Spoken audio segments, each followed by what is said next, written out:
Kai Pacha with the Weekly Paleo Report, and this is for August 8th, 2018. It's actually Tuesday, August 7th, but I'm teaching a workshop tomorrow, so I'm doing it a day early. The moon is still in Gemini, but by tomorrow, by the time you get this report, it will be in Cancer. Yeah, and she's going to be moving through Cancer, of course, you know, opposing Pluto and opposing Saturn, trining Jupiter, and then on Friday she goes into Leo. Yes, in preparation for what? The solar eclipse on Saturday. That's what's going on. Yes, indeed, at 18 degrees, 41 minutes of Leo, we are going to have a great new moon in Leo. I'm going to talk about that, but I also want to talk about there's so much going on, right? I mean, it's just like Black Moon Lilith entered Aquarius, and she is conjunct retrograde Mars at 0 degrees Aquarius. Okay, this is going on, for days. I mean, until Sunday, when Mars goes into Capricorn. Yeah, so we have a Mars-Lilith conjunction going on. We also have, on Monday, Venus went into Libra, and as soon as she did, she came into this opposition with Chiron, and she comes into an exact square with Saturn on Thursday. So we have a T-square. You can see it. You can see all this in the chart at the beginning. Venus opposite Chiron, squaring Saturn, right on what they call in astrology the angles. So these angles are very powerful points. So we have this T-square of Venus, Chiron, Saturn. We have the eclipse going on. And not only that, but that Mars-Lilith conjunction at 0 degrees of Aquarius is in a beautiful trine with Venus. So we have a Mars trine Venus that is, really sweet, very helpful. And of course, in all of this, we also have Jupiter trine Neptune. Yeah, that Jupiter is going to be trine Neptune. You know what I want to do is, if you can see, I don't know if you're going to be able to see it, but the Statue of Liberty is down there. I can zoom in on that thing.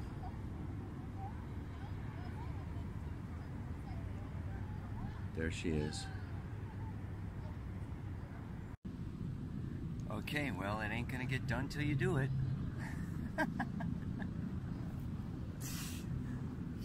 Trying to get the lighting right, and the sound right, and the wind right, and life is so complex, man. Fire, earth, air, and water. And that is what I want to talk to you about today. Actually, what I want to talk to you about today is pain. Pain and suffering. Because there's 4 different kinds of pain. I was just thinking about this, so I thought I would share it, right? Obviously, the earth signs, Taurus, Virgo, and Capricorn, is physical pain. The air signs, Gemini, Libra, Aquarius, has to do with mental anguish or anxiety, right? And thoughts and negative thinking and attitudes, that are painful. And then we've got fire, the pain of fire. Fire is light, illumination, action, power to affect change and to be and create. The pain of that is uselessness. What's the point? Powerlessness to do anything. Aries, Leo, Sagittarius. And then there's the pain of water. Emotional suffering. Emotional pain. So we have these different kinds of pain. And I just want to, go into this a little bit because we all have pain. This is, when we emerge out of mom into this world, they cut the umbilical cord. I bet that doesn't feel very good. In the old days, they used to spank you. That was your entrance. But anyway, we all have the pain of separation from Creator, the source that created us. This is painful. Living in separation. And the ego jumps in and it says, survive, food, shelter, clothing, protect the body. So our thinking and our ego lives in this state of separation. And that is the source of pain and suffering. If it's not the wind, it's helicopters, man. I gotta be shouting one way or the other. We find all different ways, and everybody's got different techniques and means, okay, of alleviating pain. But we can avoid our pain. We can suppress our pain, okay? We can, medicate our pain. But this pain of separation, this suffering, is part of our experience on planet Earth. Yeah? It's part of our soul coming into the third dimension. I want to look at it, and I have been looking at it, right, with my broken nose, as a gateway, as a learning, as a portal. And so we have Black Moon Lilith. And this Black Moon Lilith, I want to really look into. She's changing signs.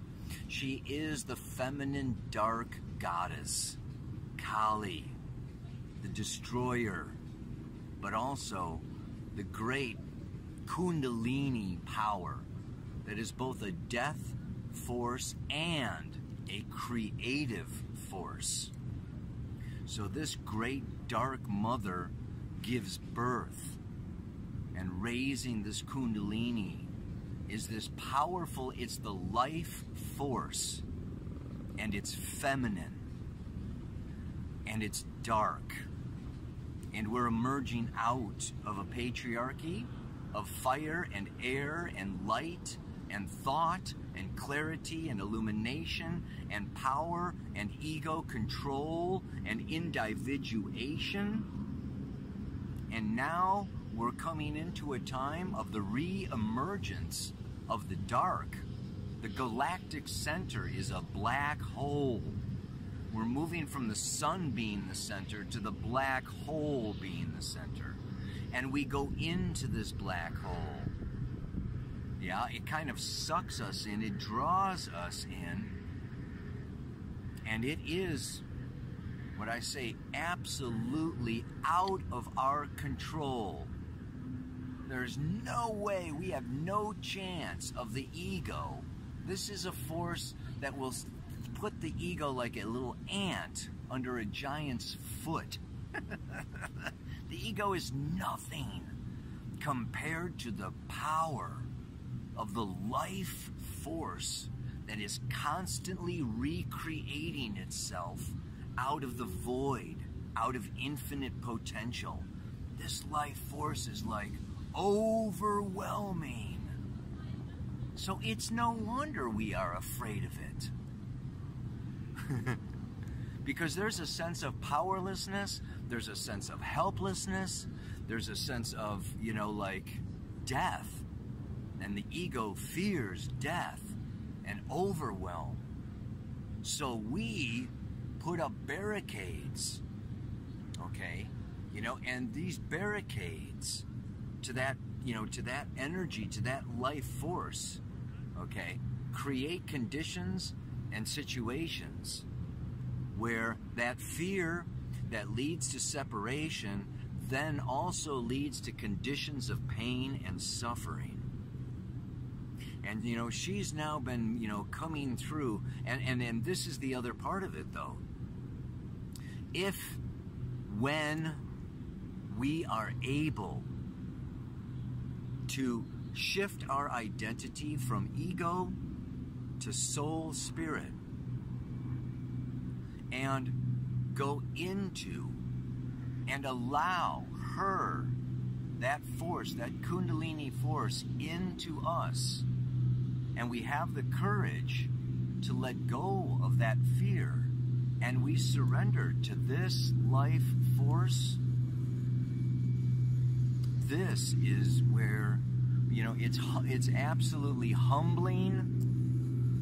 It's absolutely, you know, just like so humbling to see that we are so small, that we are so insignificant, that this whole planet and everything going on it is a tiny little ball in a galaxy, within a universe, within a multiverse. It's like, do you know how small we are? The Dark Mother will show you how small you are. And yet,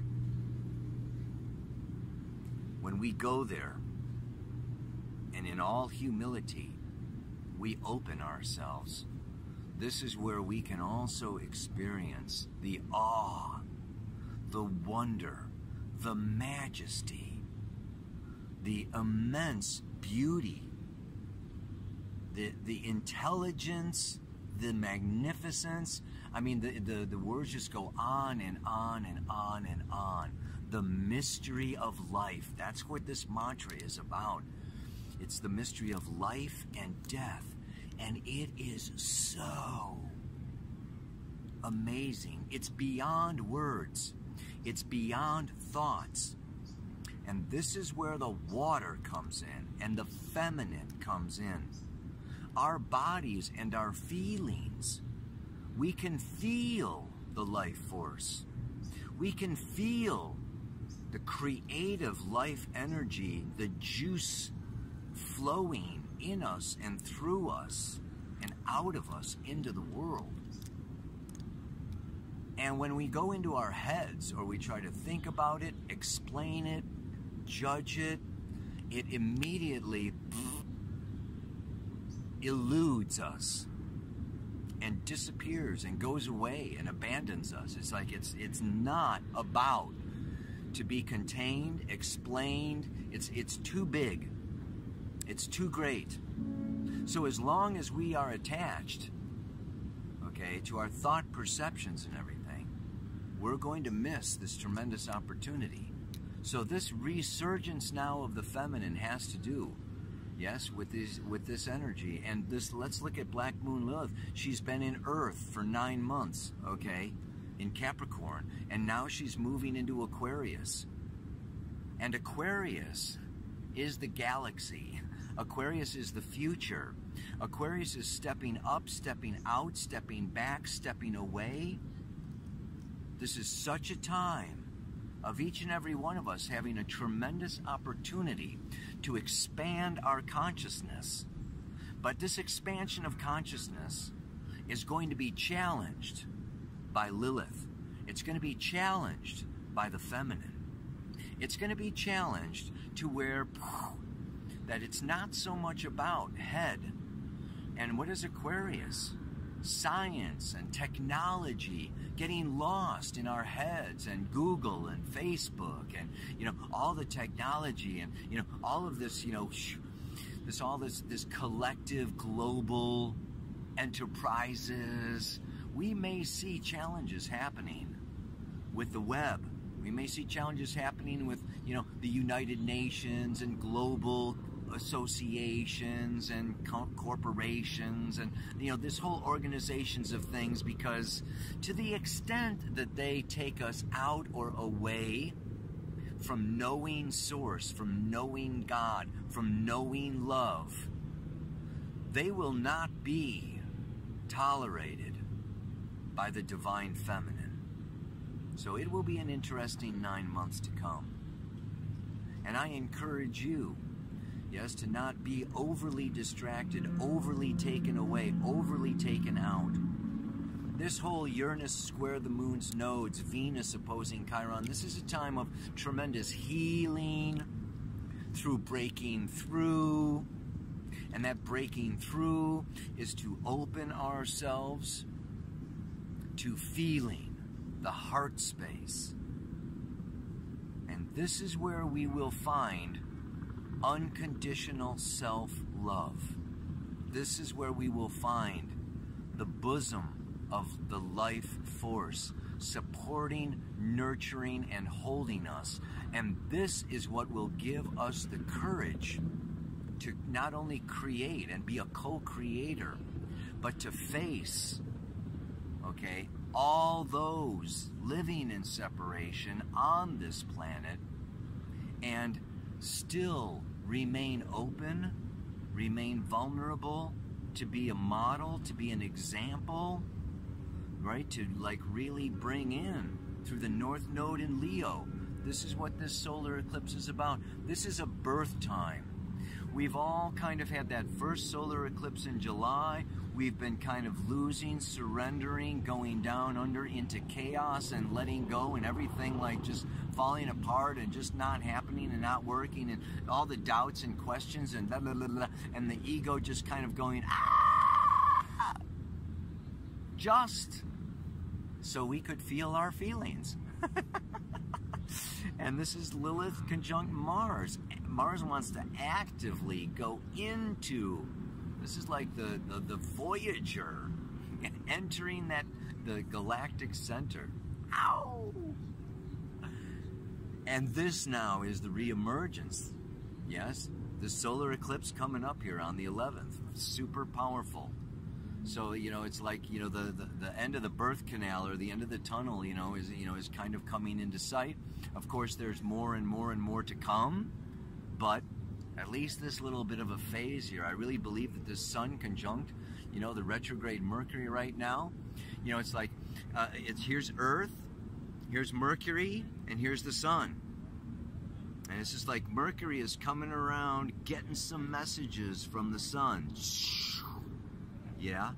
And the great messenger is going to just like illuminate us in a whole new way. So check it out. When I acknowledge the suffering and fully feel the pain, it opens my eyes to the mystery of life. Shit. That the wonder and joy may come in. You know what I'm saying? You got to open the door. The door is the heart space. The door is vulnerability. The door is scary to open, to expose, to feel without jumping into story and creating all kinds of, oh, this means that, and oh, this is that, and oh, da da da da da da da da da da. You know, it's just like, okay, whoop, see you later. You're not ready yet to fully experience the mystery. You're still trying to explain it, man. It's beyond explanation. Go into the infinite. One more time, man. It's too good.